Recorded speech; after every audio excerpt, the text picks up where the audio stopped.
Elementary School.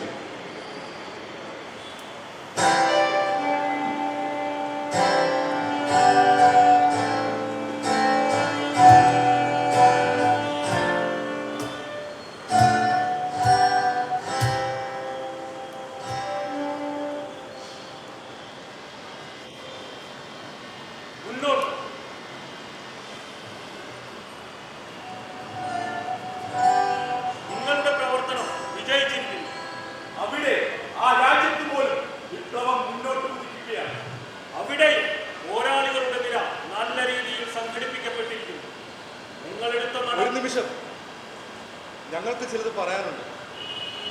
ഒരു സഖാവിന്റെ കൊലപാതകം അറിയിക്കാനുണ്ട്. ആരാണ് അയാളെ കൊന്നത്?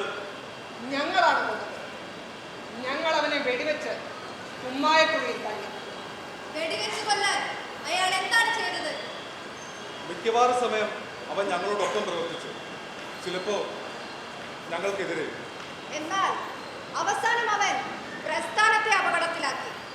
ഞങ്ങൾക്കൊപ്പം പ്രവർത്തിക്കാൻ ആഗ്രഹിക്കുകയും ഫലത്തിൽ ഞങ്ങൾക്കെതിരാവുകയും ചെയ്തു. ഇക്കാര്യത്തിൽ നിങ്ങളുടെ വിധി പറഞ്ഞോളൂ. നിങ്ങളുടെ വിധി ഞങ്ങൾ അംഗീകരിക്കും. അതെങ്ങനെയാണ് സംഭവിച്ചത്? എന്നാലും എന്തുകൊണ്ടാണ്? അതിനുശേഷം ഞങ്ങൾ വിധി പറയാം.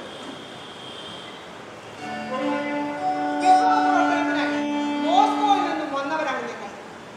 പ്രചാരണം നടത്താനും ചൈനയിൽ കമ്മ്യൂണിസ്റ്റ് പാർട്ടി കെട്ടിപ്പടുക്കുന്നതിന് സഹായിക്കാനും ഞങ്ങൾക്ക് മുക്തൻ നഗരത്തിലേക്ക് പോകണമായിരുന്നു. അതിർത്തിക്കടുത്തുള്ള പാർട്ടി കാര്യാലയത്തിൽ ഹാജരായി ഞങ്ങൾ ഒരു വഴികാട്ടിയെ ആവശ്യപ്പെട്ടു. അകത്തെ മുറിയിൽ വെച്ച് ഒരു യുവസഖാവ് ഞങ്ങളുടെ അടുത്തേക്ക് വന്നു. ദൗത്യത്തിന്റെ സ്വഭാവത്തെക്കുറിച്ച് ഞങ്ങൾ സംസാരിച്ചു. അവിടെ നടന്ന ആ ചർച്ച ഞങ്ങൾ ഇവിടെ ആവർത്തിക്കും. അതിർത്തിക്കടുത്തുള്ള പാർട്ടി കാര്യാലയത്തിന്റെ സെക്രട്ടറിയാണ് ഞാൻ. എന്റെ ഹൃദയം വിപ്ലവത്തിന് വേണ്ടിയാണ് തുടിക്കുന്നത്. ചുറ്റുമുള്ള അനീതിയുടെ കാഴ്ചകളാണ് പോരാളികളോടൊപ്പം കൂടാൻ എന്നെ പ്രേരിപ്പിച്ചത്. ഞാൻ സ്വാതന്ത്ര്യത്തിന് വേണ്ടി നിലകൊള്ളും. ചൂഷണത്തിന് മറ്റേതിക്കുമെതിരെ ഒരു വർഗരഹിത സമൂഹത്തിന് വേണ്ടി പോരാടുന്ന കമ്മ്യൂണിസ്റ്റ് പാർട്ടി സ്വീകരിക്കുന്ന നടപടികൾ എന്നെ സ്വാധീനിക്കും. ഞങ്ങൾ മോസ്കോയിൽ നിന്നും വരുന്നു. ഞങ്ങൾ നിങ്ങളെ പ്രതീക്ഷിച്ചിരുന്നു. ഞങ്ങൾക്ക് മുന്നോട്ട് പോകാൻ കഴിയുന്നില്ല. ഇവിടെ ആകെ ദാരിദ്ര്യവും അക്രമവുമാണ്. കുറച്ച് ഭക്ഷണവും ഏറെ വഴക്കും. ഞങ്ങളിൽ പലരും ധൈര്യശാലികളാണ്. എന്നാൽ കുറച്ചു പേർക്ക് വായിക്കാനറിയും. ഞങ്ങളുടെ വാഹനങ്ങളൊക്കെ കേടായി കിടക്കുന്നു. നിങ്ങൾ എന്തെങ്കിലും വാഹനം കൊണ്ടുവന്നിട്ടുണ്ടോ? ഇല്ല. ട്രാക്ടർ കൊണ്ടുവന്നിട്ടുണ്ടോ? ഇല്ല. ഞങ്ങളുടെ കർഷകർ ഇപ്പോഴും ആ പഴയ മരക്കലപ്പകൾ യുദ്ധത്തിൽ കിട്ടിയാണ് നിലനിന്നത്. അല്ലാതെ നിലകൂടാൻ ഞങ്ങൾക്ക് മറ്റൊന്നുമില്ല. യാത്ര കഷ്ടമാണ്. ആട്ടെ, വിതയ്ക്കാനുള്ള വിത്ത് വല്ലതും കൊണ്ടുവന്നിട്ടുണ്ടോ? ഇല്ല.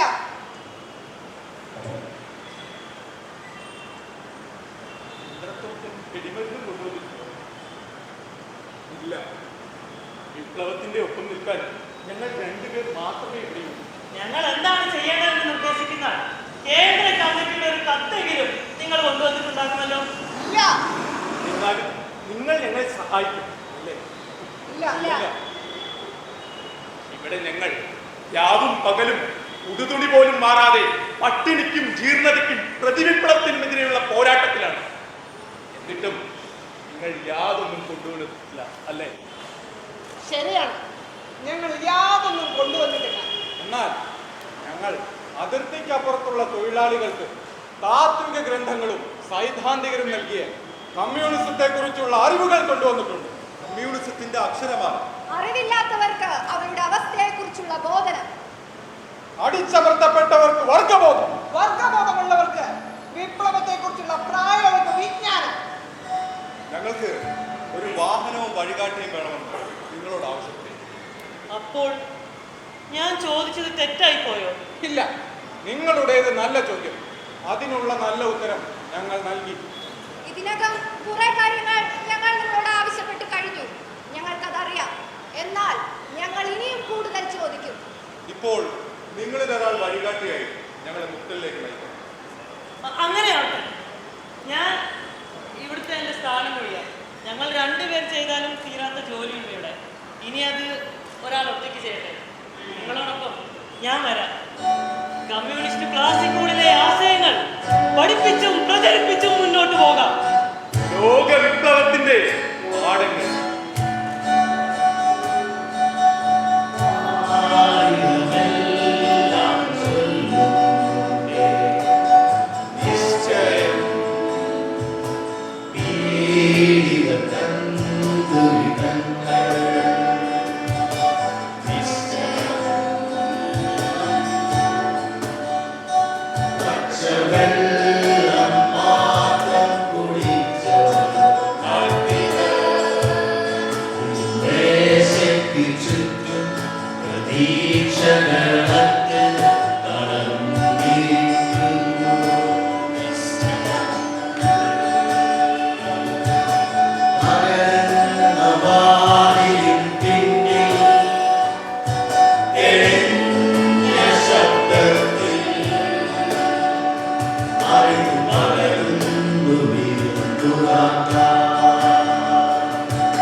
മുട്ടലിലെ പ്രവർത്തനം നിയമവിരുദ്ധമായിരുന്നു. അതുകൊണ്ട് ഞങ്ങളുടെ മുഖങ്ങളും വ്യക്തിപരമായ അടയാളങ്ങളും മറക്കേണ്ടി വരും. ആ സംഭവം ഞങ്ങൾ നിങ്ങളെ ചെയ്ത് കാണും.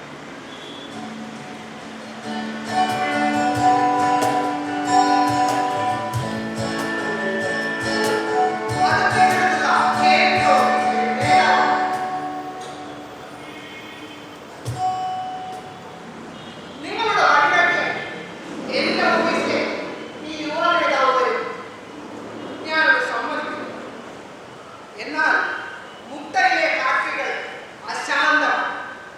നമ്മളിൽ ആരെങ്കിലും ഏതെങ്കിലും ചൈന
അങ്ങനെ ചൈനക്കാരെ പോലെ ഞങ്ങൾ മുട്ടൻ നഗരത്തിലേക്ക് പുറപ്പെട്ടു. 3 പുരുഷന്മാരും 2 സ്ത്രീകളും.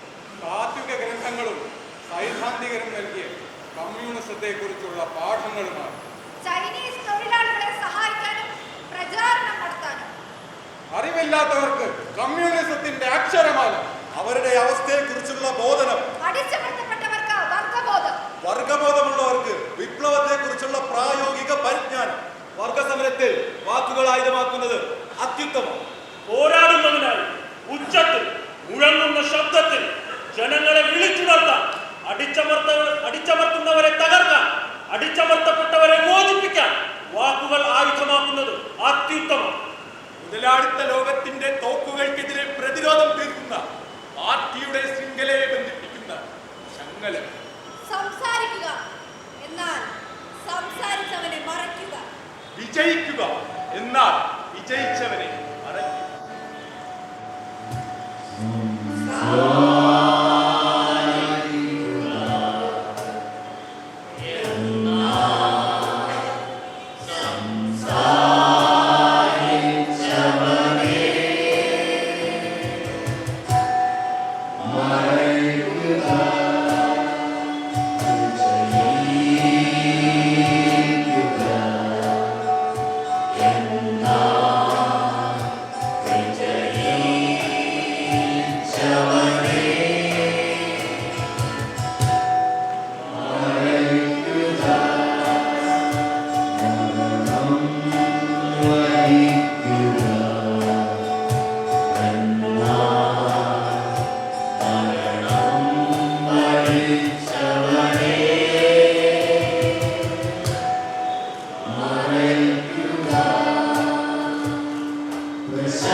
അങ്ങനെ ഞങ്ങൾ മുട്ടൻ നഗരത്തിലെത്തി. വിശക്കുന്നവർക്ക് കൊടുക്കാൻ ഞങ്ങളുടെ കയ്യിൽ അപ്പം ഉണ്ടായിരുന്നില്ല. അറിവില്ലാത്തവർക്ക് നൽകാനുള്ള അറിവ് മാത്രമാണ് ഉണ്ടായിരുന്നത്. അതുകൊണ്ട് ദാരിദ്ര്യത്തിന്റെ അടിസ്ഥാന കാരണങ്ങളെ കുറിച്ച് ഞങ്ങൾ സംസാരിച്ചു. ദാരിദ്ര്യം ഇല്ലാതാക്കുന്നതിനെ കുറിച്ചല്ല, അതിന്റെ മൂലകാരണം ഉന്മൂലനം ചെയ്യുന്നതിനെ കുറിച്ച്. ഞങ്ങൾ ഏറ്റവും ആദ്യം പോയത് നഗരത്തിന്റെ താഴ്ന്ന പ്രദേശത്തേക്കാണ്. അവിടെ ഞങ്ങൾ കണ്ടത് കൂലിക്കാർ ഒരു ചരക്ക് വള്ളം മേലേക്ക് കയറ്റി വലിച്ചു കയറ്റുന്നതാണ്. എന്നാൽ നദിക്കരയിലാകെ ചളിയും വഴുക്കലുമായിരുന്നു. ഒരാൾ തെന്നി വീഴുന്നത് കണ്ട് ഓവർസിയർ അയാളെ അടിച്ചു. ഞങ്ങൾ യുവസഖാവിനോട് പറഞ്ഞു, നീ അവരുടെ പിന്നാലെ ചെല്ലുക, ജോലി കഴിയുമ്പോൾ നീ അവരുടെ അടുത്ത് പ്രചാരണം. ചരക്ക് വലിക്കുന്നവർക്കുള്ള ഷൂസുകൾ തിയാസിൽ കണ്ടുവന്ന് നീ അവരോട് പറയണം. അതിട്ടാൽ തെന്നി വീഴുകയില്ല എന്നും നീ അവരോട് പറയണം. എന്നാൽ നീ അനുകമ്പയുടെ ഇരയാകരുത്. ഞങ്ങൾ ചോദിച്ചു, നിനക്ക് സമ്മതമാണോ? സമ്മതമാണ്. അവൻ സമ്മതിക്കുകയും തിരക്കിട്ട് പോവുകയും ചെയ്തു. എന്നാൽ അധികം വൈകാതെ അവൻ അനുകമ്പയുടെ ഇരയായി. ഞങ്ങൾ നിങ്ങളെ അത് ചെയ്തു കാണിക്കും.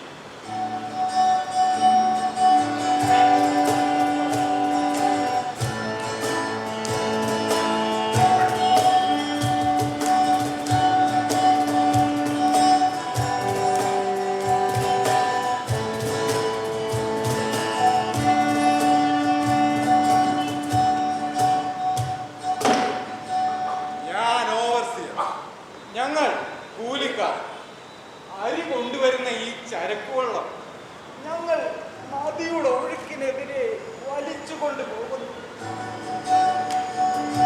സന്ധ്യയാകും മുമ്പ് അവിടെ വലിച്ചോട്ട് പോണം ചരക്കുവെള്ളം. അയ്യോ ഈ വള്ളത്തിനു ഭാരം.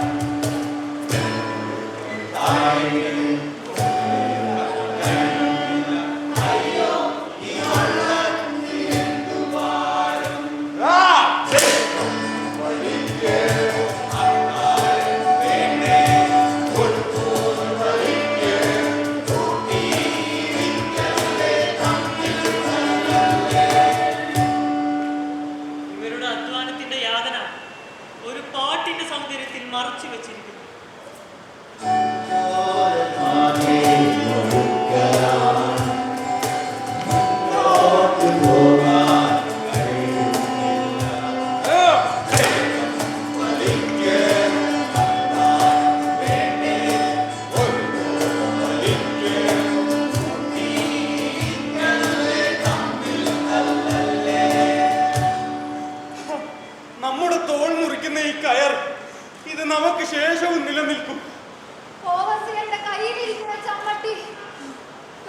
തലമുറകളെ തല്ലിയത്. നമ്മൾ അവസാനത്തേതുമല്ല.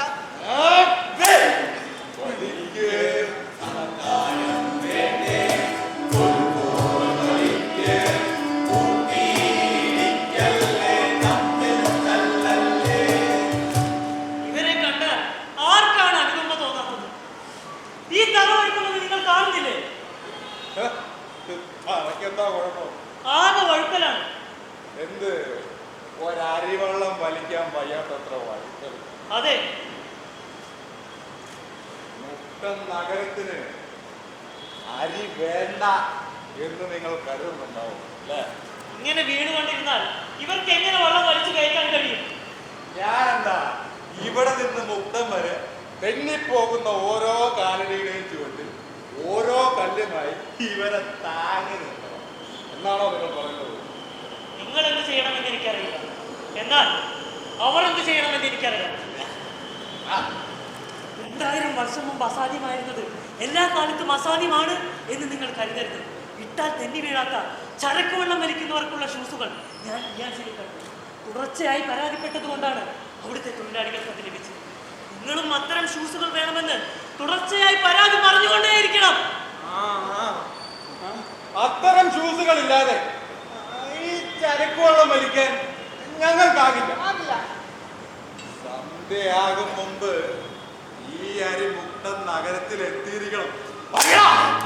നമ്മുടെ പിതാക്കന്മാർ അഴിമുഖത്ത് നിന്ന് ഈ വെള്ളം ഇതുവരെ വലിച്ചു കയറ്റി. നമ്മുടെ കുട്ടികളത് മുകളിലെത്തിക്കും. എന്നാൽ നമ്മൾ അവർക്കിടയിലില്ല, ഇവിടെ നിൽക്കുന്നു. എന്നെ സഹായിക്കൂ. നിങ്ങളൊരു മനുഷ്യനാണോ? ഞാനൊരു കല്ലെടുത്ത് ചെടിയിലിട്ട് കൊടുക്കുക. ഇതാ, ഇതിൽ ചവിട്ടി നടന്നോളൂ.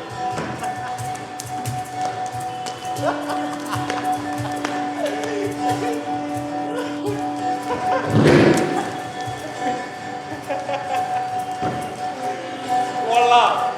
ഈ ടിയാൻസിലെ ഷൂസുകൾ കൊണ്ട് ഇവിടത്തെ കാര്യം. അതിലും നല്ലത് തെന്നിപ്പോകുന്ന ഓരോ കാലടിയുടെയും ചുവട്ടിൽ ഓരോ കല്ലുമായി അനുകമ്പ കാണിക്കുന്ന കൂട്ടുകാരൻ ഓടിയെത്തുകയാ. വള്ളത്തിൽ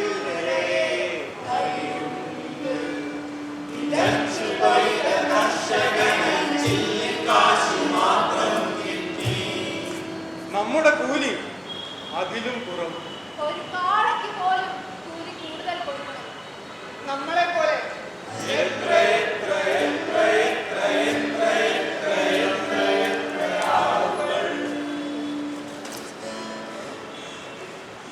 എനിക്കിനിയും വയ്യ.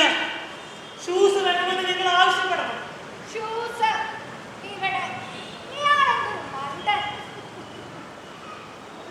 അല്ല, കലാപമുണ്ടാക്കാൻ ജനങ്ങളെ പ്രേരിപ്പിക്കുന്ന പ്രകോപനകാരികളിൽ ഒരാളാണ് ഇയാൾ.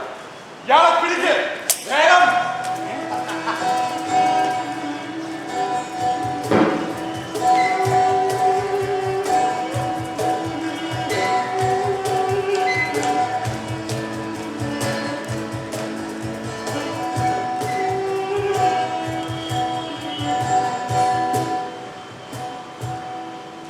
അങ്ങനെ അവൻ പിടിക്കപ്പെട്ടു. അവർ അവനെയും കൊണ്ട് 2 ദിവസം നടന്നു. ഒടുവിൽ അവൻ ഞങ്ങളെ തിരഞ്ഞ് കണ്ടുപിടിക്കും വരെ. പിന്നീട് ഞങ്ങളെയും അവനെയും കൊണ്ട് 2 ആഴ്ചയോളം മുക്തൻ നഗരത്തിലൂടെ തെളിവെടുപ്പെന്ന പേരിൽ അവർ കൊണ്ടുവന്നു. ഒടുവിൽ അവർ ഞങ്ങളെ വെറുതെ വിട്ടു.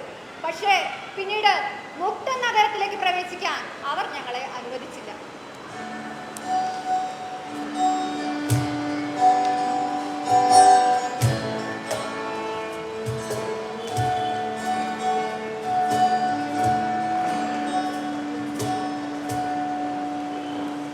എന്നാലും ദുർബലരെ സഹായിക്കുന്നത് ശരിയല്ലേ? അത് ഞങ്ങൾക്ക് സഹായമായില്ല. നഗരത്തിന്റെ താഴ്ന്ന ഇടങ്ങളിൽ പ്രചാരണം നടത്തുന്നത് അത് ഞങ്ങൾക്ക് വലിയ തടസ്സമുണ്ടാക്കി. ഞങ്ങളത് സമ്മതിക്കുന്നു. പക്ഷേ വിവേകത്തെക്കാൾ വികാരത്തിന് പ്രാധാന്യം നൽകിയത് മൂസഗാവ് തിരിച്ചറിഞ്ഞു. ഞങ്ങൾ സഖാവ് ലെനിന്റെ വാക്കുകൾ കൊണ്ട് അവനെ ആശ്വസിപ്പിച്ചു. തെറ്റു ചെയ്യാത്തവൻ ബുദ്ധിമാനല്ല. മറിച്ച് വേഗം തെറ്റു തിരുത്തുക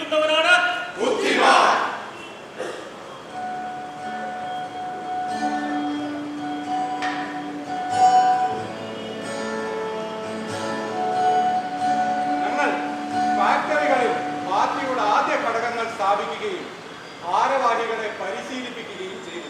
ഒരു പാർട്ടി സ്കൂൾ തുടങ്ങുകയും അതിലെ അംഗങ്ങൾക്ക് നിരോധിക്കപ്പെട്ട സാഹിത്യം രഹസ്യമായി തയ്യാറാക്കേണ്ടത് എങ്ങനെയെന്ന് പഠിപ്പിച്ചു കൊടുക്കുകയും ചെയ്തു.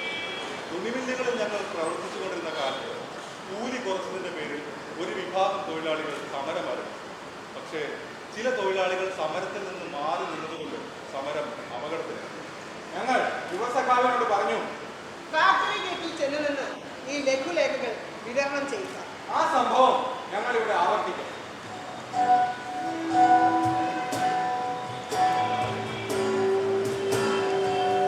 ചരക്കുവള്ളം വലിക്കുന്ന തൊഴിലാളികൾക്കിടയിൽ നിങ്ങളൊരു പരാജയമായിരുന്നു. അതിൽ നിന്ന് നിങ്ങൾ എന്തെങ്കിലും പഠിച്ചത്? ഈ സമരം നിങ്ങൾ കൂടുതൽ നന്നായി കൈകാര്യം ചെയ്യുമോ?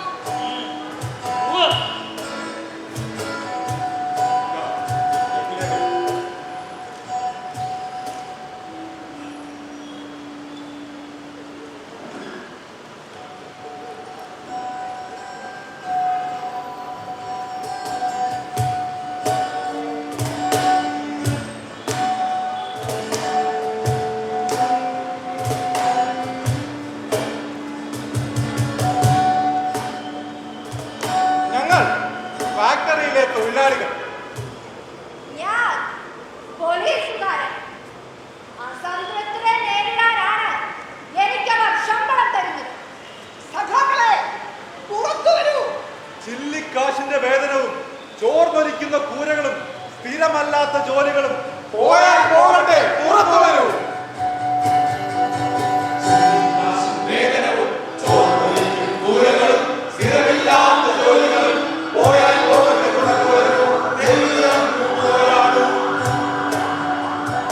കാത്തിരിപ്പിൻ കാലം കഴിഞ്ഞു. നിങ്ങൾ തന്നെ ഒന്നിച്ചു നിൽക്കാം, ഐക്യദാർഢ്യം ശീലിക്കാം. ഒന്നിച്ചു നിൽക്കാം, ഐക്യദാർഢ്യം ശീലിക്കാം. ഒന്നിച്ചു നിൽക്കാം, ഐക്യദാർഢ്യം ശീലിക്കാം. ഇപ്പോഴത്തെ ഇത്തിരി കാര്യങ്ങൾ നിങ്ങൾ വേണ്ടെന്ന് വയ്ക്കൂ. സഖാക്കളെ, വാസ്തവത്തിൽ നമുക്ക് നഷ്ടപ്പെടാൻ ഒന്നുമില്ല.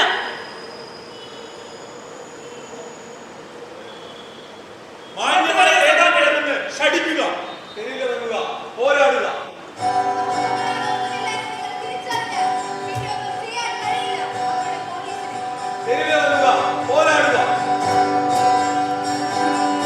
കാത്തിരിപ്പിൻ കാലം കഴിഞ്ഞു. നിങ്ങൾ തന്നെ ഒന്നിച്ചു നിൽക്കാം, ഐക്യദാർഢ്യം ശീലിക്കാം. ഒന്നിച്ചു നിൽക്കാം, ഐക്യദാർഢ്യം ശീലിക്കാം. ഒന്നിച്ചു നിൽക്കാം, ഐക്യദാർഢ്യം ശീലിക്കാം.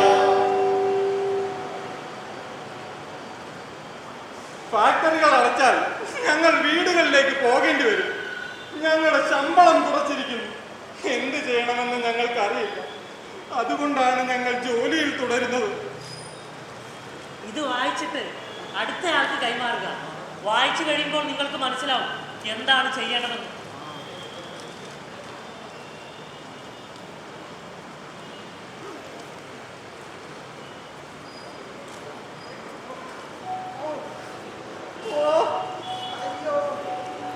ആരാണ് നിനക്ക് ഈ ലഘുലേഖ തന്നത്? അയ്യോ, എനിക്കറിയത്തില്ല സാറേ.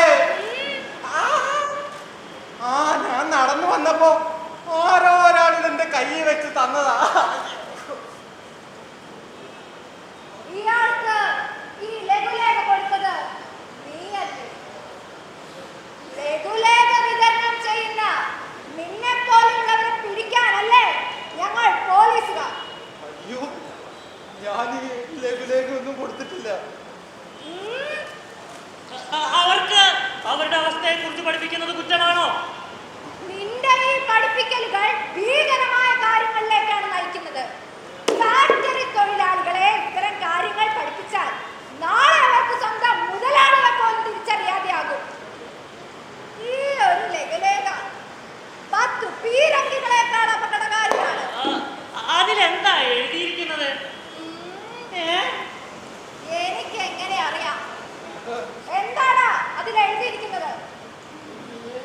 എനിക്കറിയില്ല, ഞാനിത് കണ്ടിട്ട് പോയില്ല. എനിക്കറിയാം, അയാൾ അല്ലത് കൊടുത്തതല്ലേ എനിക്കറിയാം.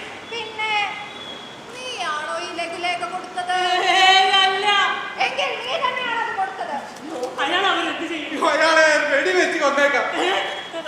പോലീസുകാരാ, നിങ്ങളും തൊഴിലാളി വർഗത്തിൽപ്പെട്ടവനല്ലേ, എന്തിനാണ് നിങ്ങൾ അയാളെ വെടിവെക്കുന്നത്?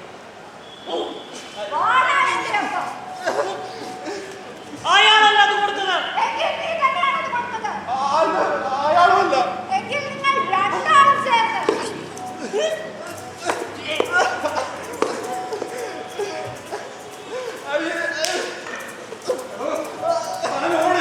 ഓടി രക്ഷപ്പെട്. തന്റെ പോക്കറ്റ് നിറയെ ലഘുലേഖയാണ്. അയാളത് നിരപരാധിയെ തല്ലുന്നു, നിങ്ങളത് നോക്കി നിൽക്കുന്നു.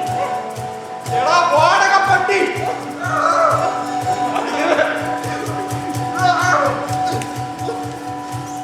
സഖാക്കളെ, ഇവരിതാ നിരപരാധികളെ ആക്രമിക്കുന്നു.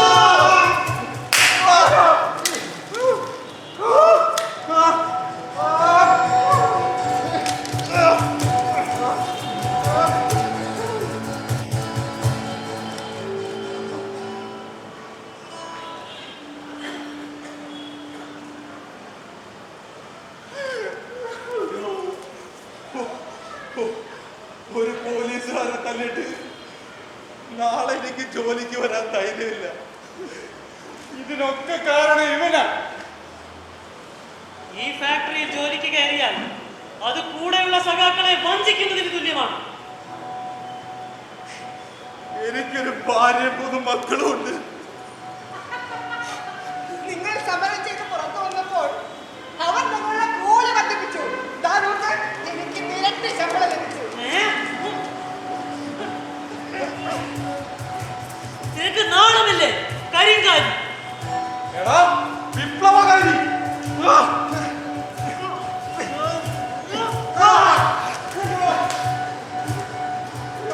ഞങ്ങളെ രക്ഷിക്കൂ. ഇവർ വിപ്ലവകാരികൾ ഞങ്ങളെ രക്ഷിക്കൂ.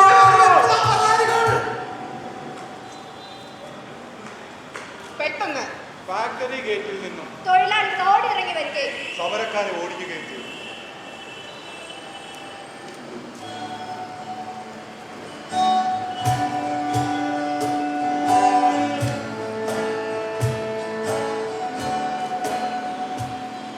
യുവസഖാവ് എന്തായിരുന്നു ചെയ്യേണ്ടത്? യുവസഖാവ് സഹതൊഴിലാളികളുടെ വിശ്വാസം നേടിയെടുക്കണമായിരുന്നു. എന്നിട്ട് പോലീസിനെതിരെ ഒരു പൊതുമുന്നണിക്ക് രൂപം കൊടുക്കുന്നതാണ് ഏറ്റവും നല്ല പ്രതിരോധം എന്നയാൾ തൊഴിലാളികളെ പറഞ്ഞ് മനസ്സിലാക്കണമായിരുന്നു. കാരണം പോലീസുകാരൻ ചെയ്യുന്നത് അന്യായമാണ്. ഞങ്ങൾ യുവജോലിക്കും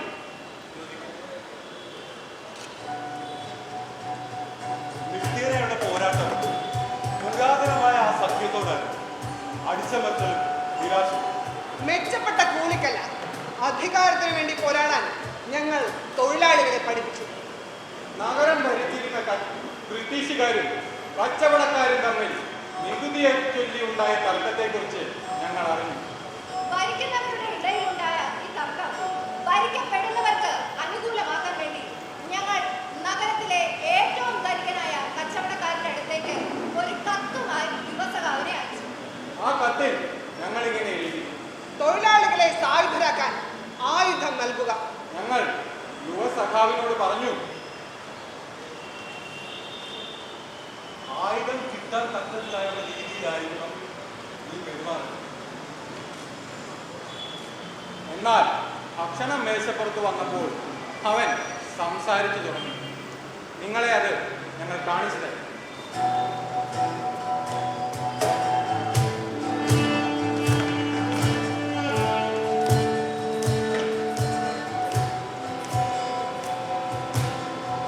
ഞാനൊരു വ്യാപാരി. ഇംഗ്ലീഷുകാർക്കെതിരെ ഒരു പൊതു മുന്നണി രൂപീകരിക്കുന്നത് സംബന്ധിച്ച് തൊഴിലാളികളുടെ സംഘടനയിൽ നിന്നും ഒരു കത്ത് പ്രതീക്ഷിച്ചിരിക്കുകയാണ് ഞാൻ. ഇതാ തൊഴിലാളി സംഘടനയിൽ നിന്നുള്ള കത്ത്.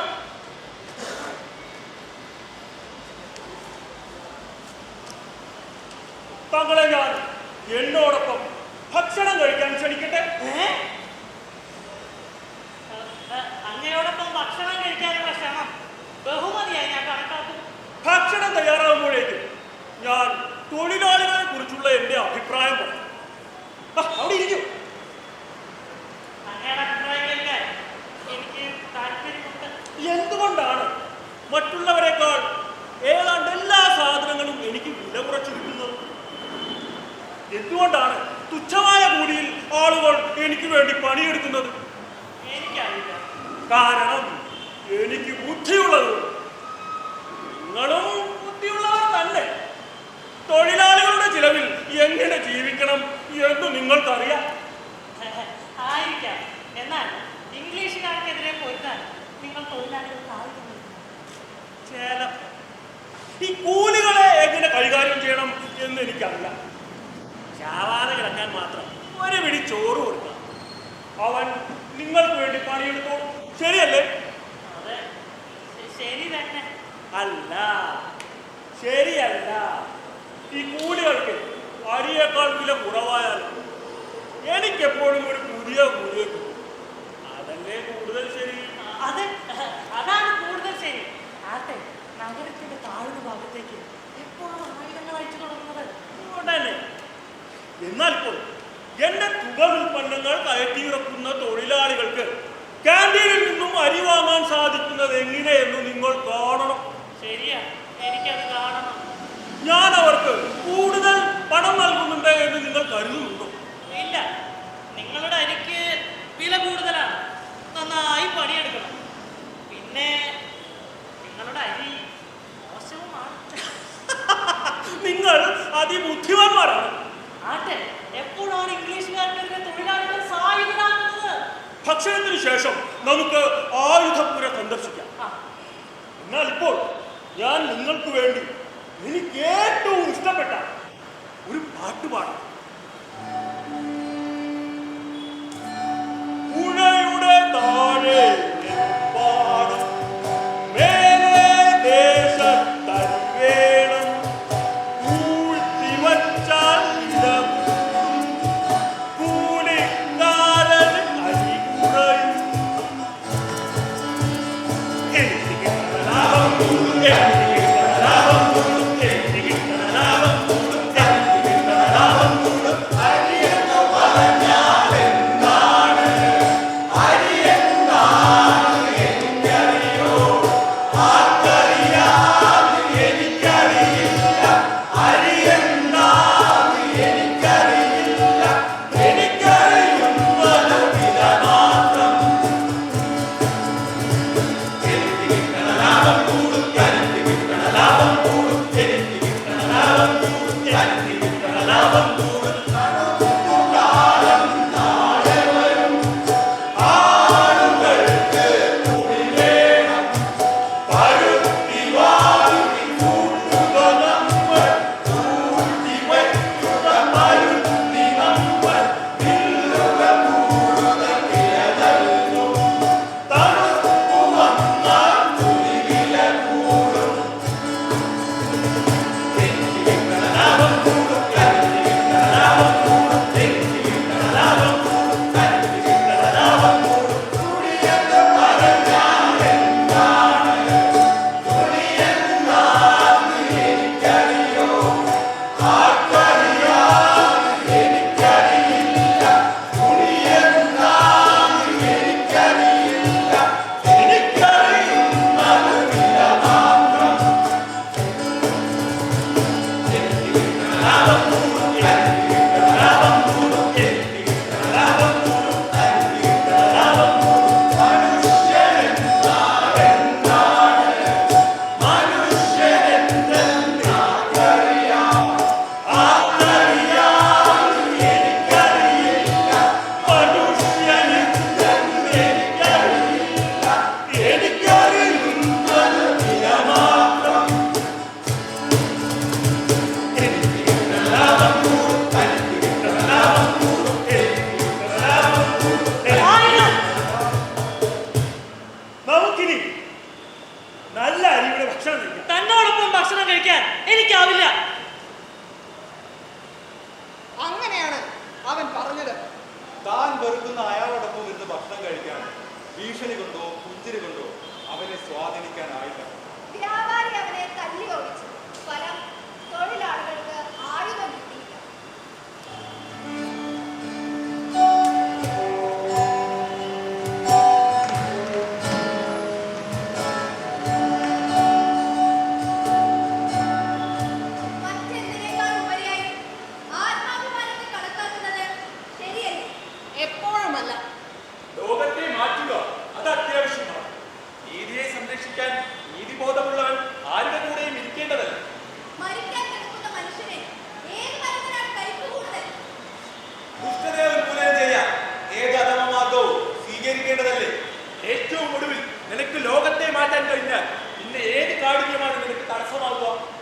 ഒഴിവാക്കേണ്ട അവസാനത്തെ അടുക്ക് നീ തന്നെയെങ്കിൽ താഴ്ന്നവനെ വൃത്തിയാക്കി മുറിയിൽ നിന്ന് നീ പുറത്തു പോകും. യുവസഖാവ് അവന്റെ തെറ്റുകൾ മനസ്സിലാക്കി. അവനെ ഞങ്ങൾ അതിർത്തിക്കപ്പുറത്തേക്ക് തിരിച്ചയക്കണമെന്ന് തീരുമാനിച്ചു. അവൻ ആ തീരുമാനം പ്രതീക്ഷിക്കുകയും അത് അംഗീകരിക്കുകയും ചെയ്തു. അവന്റെ ദൗർബല്യങ്ങളെ ഞങ്ങൾ വ്യക്തമായി മനസ്സിലാക്കി. എന്നാൽ അവന്റെ സഹായം ഞങ്ങൾക്ക് പിന്നീടും ആവശ്യമുണ്ടായിരുന്നു. കാരണം യുവാക്കൾക്കിടയിൽ അവന് വലിയ സ്വാധീനമാണുണ്ടായിരുന്നത്. മുതലാളിത്തത്തിന്റെ തോക്കുകൾക്കെതിരെ പാർട്ടിയെ ഒരുമിച്ച് നിർത്തുന്നതിൽ അക്കാലത്ത് അവൻ വലിയ സഹായമായിരുന്നു.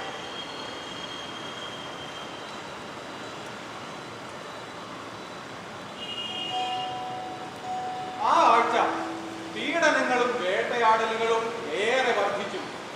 ടൈപ്പ് ചെയ്യാനും കോപ്പി എടുക്കാനുമുള്ള ഞങ്ങളുടെ ഉപകരണങ്ങളും ലഘുലേഖകളും സൂക്ഷിക്കാൻ ഒരു രഹസ്യമുറി മാത്രമാണ് ആകെ ഉണ്ടായിരുന്നത്.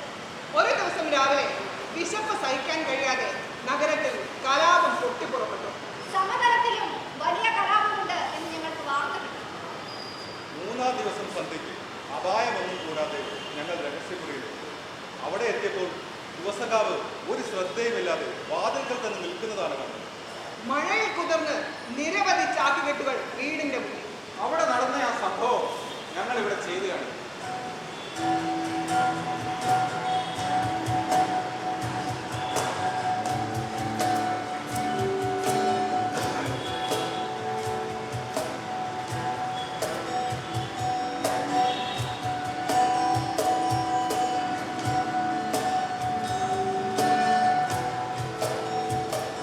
എന്താണ് ഈ ചാക്കുകെട്ടുകളിൽ?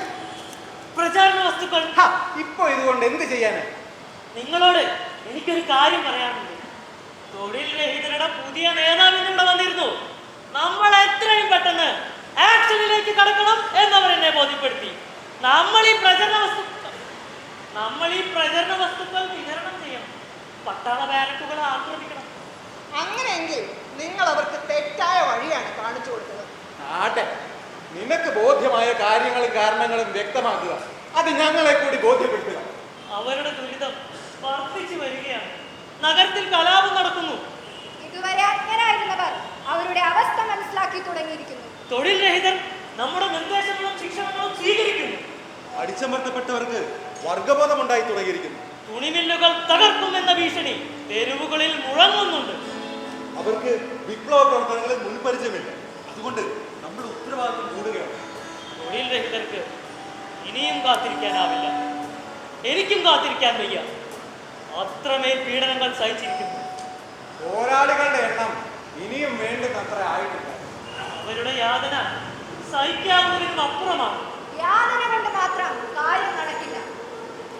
തൊഴിൽ രഹിതരുടെ പ്രതിനിധികളായി വന്ന 7 പേരകത്തുണ്ട്. അവർക്ക് പിന്നിൽ വേറൊരു 7000 പേരുമുണ്ട്. അവർക്കറിയാം ദുരിതം കുഷ്ഠരോഗം പോലെ നെറ്റിൽ വളരുന്നതല്ല എന്ന്. ദാരിദ്ര്യം മേൽക്കൂരയിൽ നിന്ന് ഇളകിയ ഓടുകൾ പോലെ വീഴുന്നതുമല്ല. ദുരിതവും ദാരിദ്ര്യവും മനുഷ്യന്റെ സൃഷ്ടിയാണ്. അവരുടെ അടുപ്പുകളിലെ പാത്രങ്ങളിൽ വേവുന്നത് ശൂന്യതയാണ്. വേദന മാത്രമാണ് അവരുടെ ഭക്ഷണം. അറിയേണ്ടതല്ല അവർക്കറിയാം. സർക്കാരിന് എത്ര കുപ്പിടി പട്ടാളമുണ്ടെന്ന് അവർക്കറിയില്ല. ഇല്ല. എങ്കിൽ അവരുടെ അറിവ് വളരെ കുറവ്. നിങ്ങൾക്ക് ആയുധങ്ങളുണ്ടോ? ഞങ്ങൾ പല്ലും നഖവും കൊണ്ട് പോരാടും. പല്ലും നഖവും പോരാതെ വരും.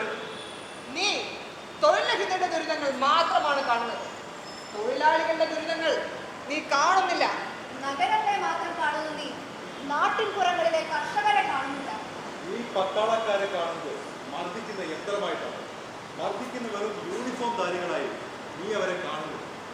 നീ ഇപ്പോൾ തന്നെ തൊഴിൽ രഹിതരുടെ അടുത്തേക്ക് ചെല്ലുക. പട്ടാള ബാരക്കുകൾ ആക്രമിക്കണം എന്ന നിന്റെ നിർദ്ദേശം പിൻവലിക്കുക. ഇന്ന് രാത്രിയിൽ നടക്കുന്ന ഫാക്ടറി തൊഴിലാളികളുടെ പ്രകടനത്തിൽ പങ്കെടുക്കണമെന്ന് അവരെ ബോധ്യപ്പെടുത്തുക. അസംതൃപ്തരായ പട്ടാളക്കാരെ ബോധ്യപ്പെടുത്താൻ ഞങ്ങൾ ശ്രമിക്കും. നമ്മുടെ പ്രകടനത്തിൽ അവരും പങ്കുചേരണം. പട്ടാളക്കാർ എത്ര തവണ തങ്ങൾക്ക് നേരെ വെടിവെച്ചിട്ടുണ്ട് എന്ന കാര്യം തൊഴിൽ രഹിതരെ ഞാൻ ഓർമ്മിപ്പിച്ചിട്ടുണ്ട്.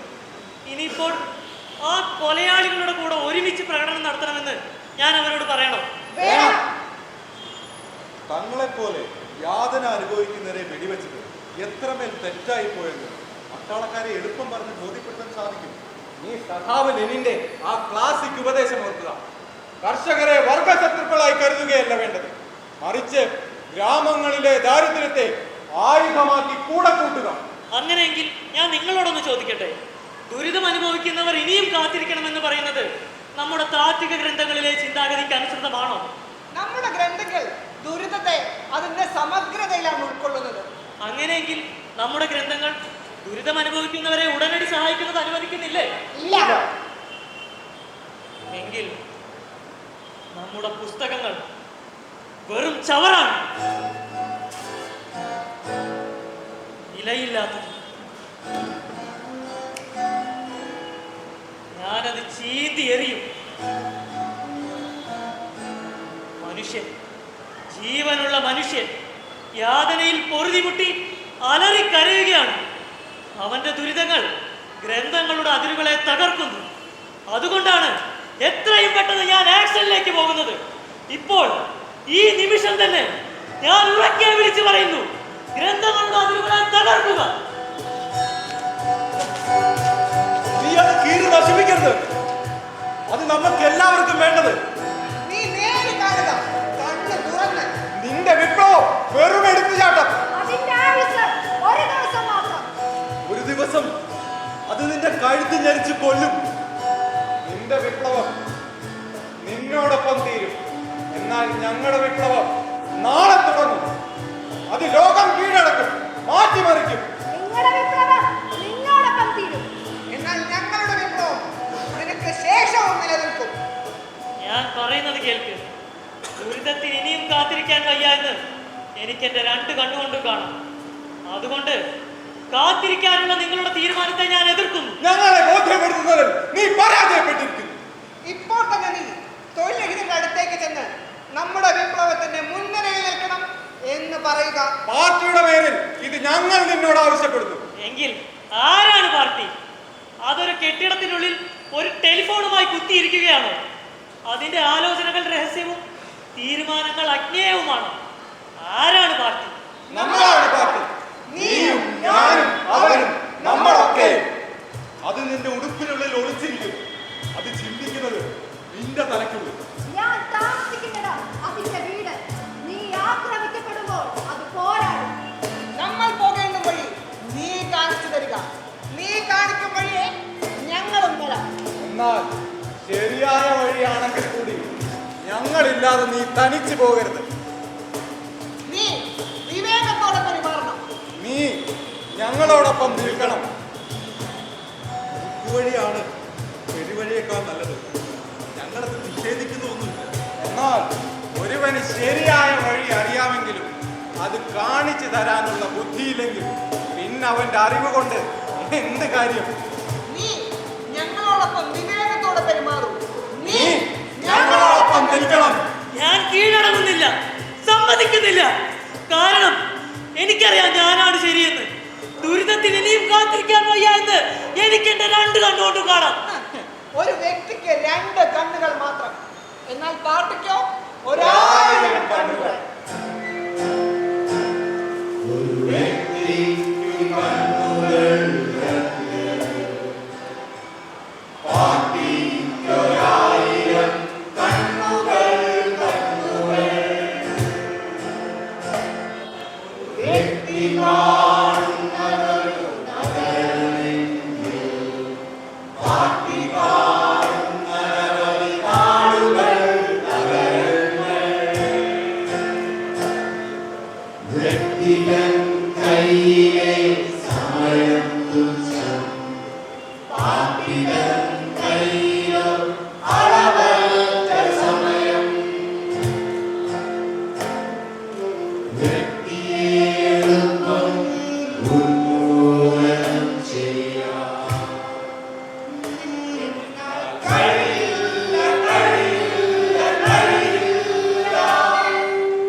തിരസ്കരിക്കുന്നു.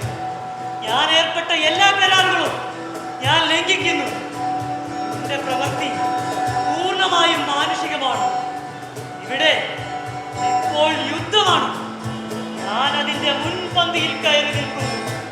എന്റെ ഹൃദയം വിപ്ലവത്തിന് വേണ്ടി വിളിക്കുന്നു. ഞാൻ വിപ്ലവത്തോട് ചേർന്ന് നിൽക്കുന്നു. ഞാൻ കാണുന്നത് അടിച്ചമർത്തലാണ്. ഞാൻ സ്വാതന്ത്ര്യത്തിന് വേണ്ടിയാണ് നിലകൊള്ളുന്നത്. മിണ്ടരുതെന്നാണ് പറഞ്ഞത്. എനിക്ക് മിണ്ടാതിരിക്കാനാവില്ല. കാരണം ഞാനാണ് ശരി. ശരിയോ തെറ്റോ, നീ വാതു വന്നാൽ ഞങ്ങൾക്കെല്ലാം നഷ്ടമാവും. അതുകൊണ്ട് നീ മിണ്ടരുത്. ഞാൻ ഒരുപാട് കണ്ടു. അതുകൊണ്ട് ഞാൻ അവരുടെ മുന്നിൽ ഞാനായി തന്നെ നിൽക്കുകയും അവരോട് സത്യം വിളിച്ചു പറയുകയും ചെയ്യും. ഞങ്ങൾ നിങ്ങളെ സഹായിക്കാൻ വന്നവരാണ്. മോസ്കോയിൽ നിന്നും വന്നവർ. ഞങ്ങൾ അവരെ കണ്ടു. അവന്റെ നഗ്നമായ മുഖം കണ്ടു. നിഷ്കളങ്കം, നിഷ്കപടം, മനുഷ്യന്റെ മുഖം. അവൻ മുഖം മൂടി കീറി എറിഞ്ഞിരിക്കുന്നു. ചൂഷിതരുടെ നിലവിളികൾ അവരുടെ വീടുകളിൽ നിന്നും മുഴങ്ങി. ആരാണ് ഏഴുകളുടെ ഉറക്കം കെടുത്തുന്നത്? തുറന്ന ജനാലയിൽ നിന്നും ഒരു ശബ്ദം മുഴങ്ങി. അവിടെ അതാ പരദേശികൾ കലാപകാരികളെ ഓടിക്കുക. അങ്ങനെ ഞങ്ങൾ കണ്ടുപിടിക്കപ്പെട്ടു. അറിവില്ലാത്തവർ സമ്മേളന ഹാളിൽ കാത്തുനിന്നു. ആ നിമിഷം താഴെത്തട്ടിൽ കലാപം പൊട്ടിപ്പുറപ്പെട്ടു. നിരായുധർ തെരുവുകളിൽ തിങ്ങി നിറഞ്ഞു. ഞങ്ങൾ അവനെ അടിച്ചു വീഴ്ത്തി പൊക്കിയെടുത്ത് എത്രയും വേഗം നഗരം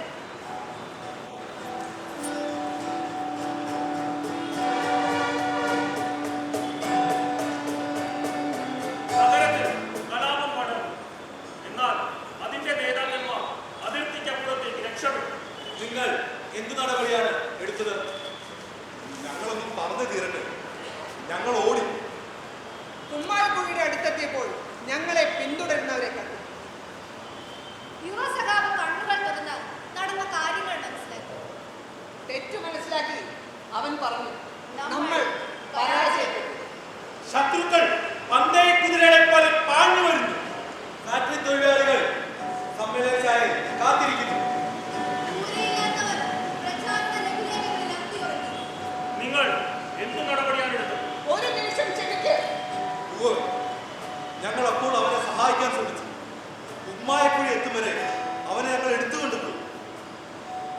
സമ്മേളനശാലയിൽ ജനങ്ങൾ കാത്തിരിക്കുന്നു. എന്നാൽ നേതൃത്വം വഹിക്കേണ്ടവർ ഒളിച്ചിരിക്കുന്നു.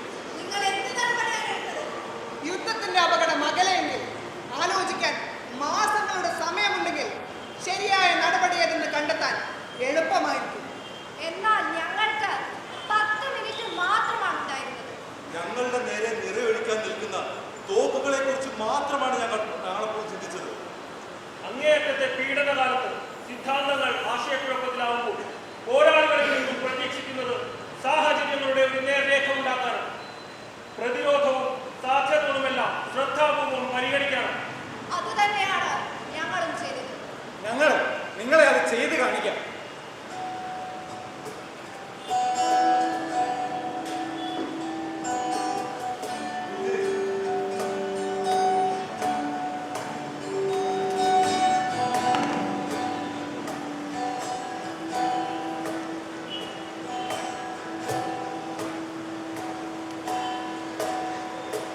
നമുക്ക് ഇയാളെ അതിർത്തിക്കപ്പുറത്തെത്തിക്കണം.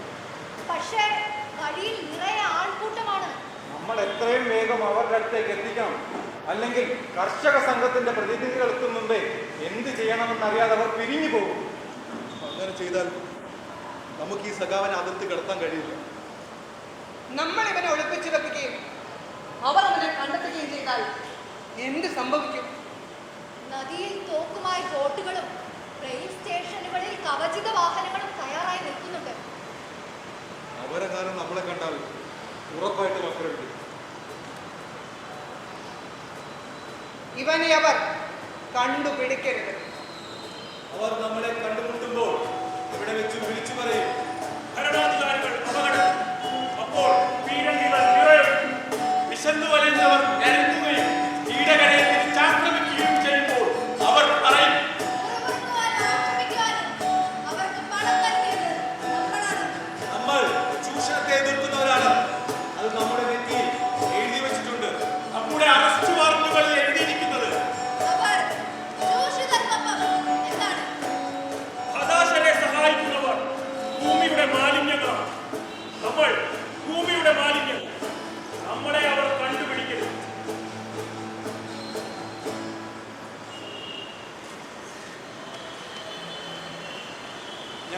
തീരുമാനിച്ചു.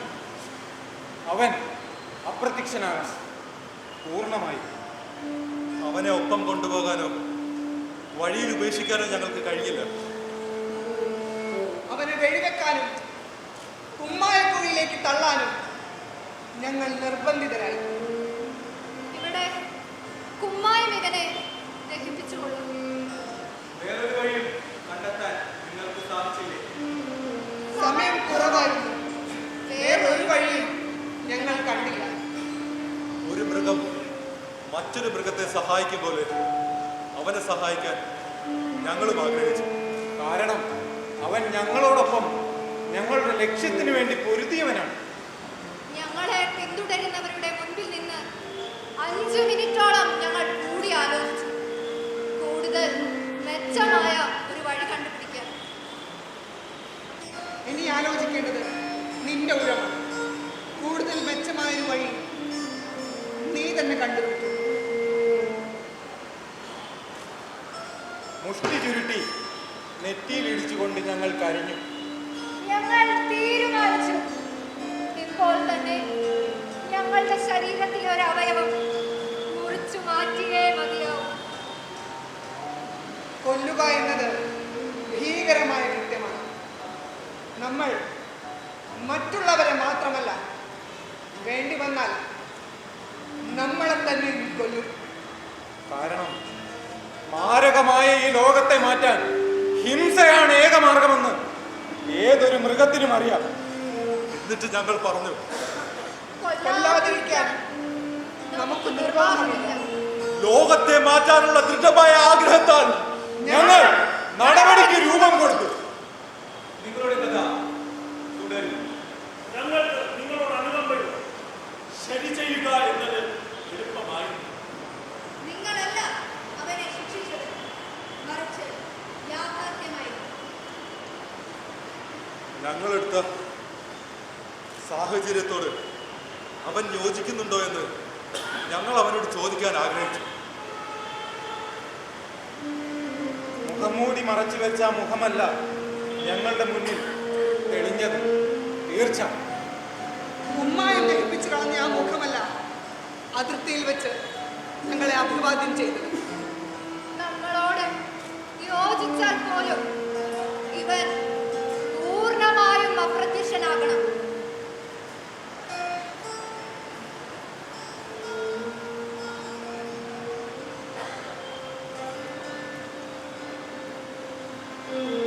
അവർ നമ്മൾ പിടിക്കപ്പെട്ടാൽ നമ്മുടെ ഉദ്യമം ഒറ്റിക്കൊടുക്കപ്പെടും. നിന്നെ വെടിവെക്കും. അതുകൊണ്ട് പിന്നെ കുമ്മായക്കുഴിയിലേക്ക് തള്ളേണ്ടത് ഞങ്ങളാണ്. ഒരടയാളം പോലും അവശേഷിപ്പിക്കാതെ കുമ്മായം നിന്നെ ദഹിപ്പിച്ചുകൊള്ളും. ഞങ്ങൾ നിന്നോട് ചോദിക്കുന്നു, മറ്റെന്തെങ്കിലും ഒരു വഴി നിനക്കറിയാമോ? ഇല്ല. എന്നിട്ട് ഞങ്ങൾ നിന്നോട് ചോദിക്കുന്നു, നീ ഞങ്ങളോട് യോജിക്കുന്നുണ്ടോ?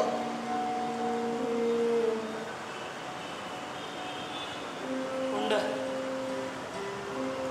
ഞങ്ങൾ നിന്നോട് ചോദിക്കുന്നു, നിന്റെ ശരീരം ഞങ്ങൾ എന്ത് ചെയ്യണം? നിങ്ങൾ എന്നെ കുമ്മായക്കുഴിയിലേക്ക് തള്ളണം. ഞങ്ങൾ നിന്നോട് ചോദിക്കുന്നു, അത് നിനക്ക് സ്വയം ചെയ്തു കൊടുക്കും. എന്നെ അതിന് സഹായിക്കണം. നീ ഞങ്ങളുടെ കൈകളിലേക്ക് കിടന്നുകൊള്ളു. നീ കണ്ണുകൾ അടച്ചോളൂ.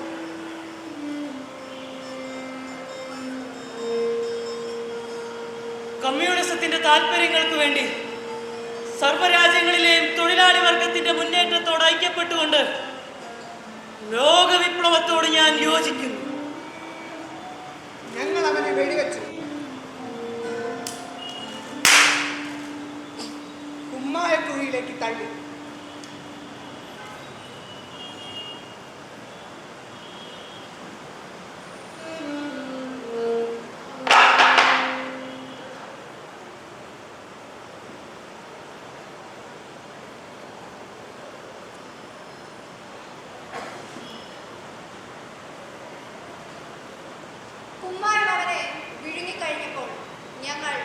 അവരുടെ ജോലിയിലേക്ക് മടങ്ങി.